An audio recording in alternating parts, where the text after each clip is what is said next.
David Boreanaz, also known as Special Agent Seeley Booth on the hit TV series Bones, showed his passion for the NHL by lending his voice to the Quest for the Cup playoff campaign. I was born in Buffalo, so for us it was going to the games, in the late 70s, going to the Odd and seeing the Sabres play. My dad used to take me to the games, and we'd go back to the Sabres Club, meet some of the players, and like Schoenfeld and the French Connection.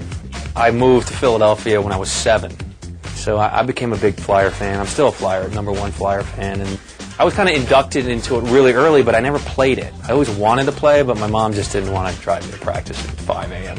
She was not having any of that. Although not a player in his youth, David has passed his love of hockey on to his son.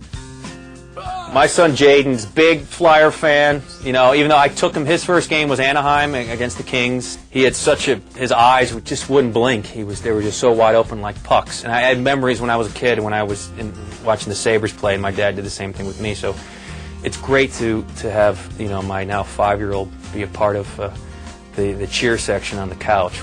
I think it was last week we were watching the Sabres playoffs, and they had a couple of the ads were playing for the NHL and whatnot. And I said, Jaden, I'm going to do the voice for the NHL, man. Like the NHL.com. And he's like, cool. He was like, wow, that's really cool. And the twin combination of thunder and lightning, the Canucks find themselves one step closer to their dream, the Stanley Cup. I have a picture of my son and I with the Stanley Cup when he was about 12 months old, and he, to this day, looks at the cup and he says, Dad, I was with that cup. It's the oldest trophy. It's one of the most prized trophies. There's something about the cup, and with all the names and the players from beginning to end, and they had to add the layers. It's a fantastic trophy.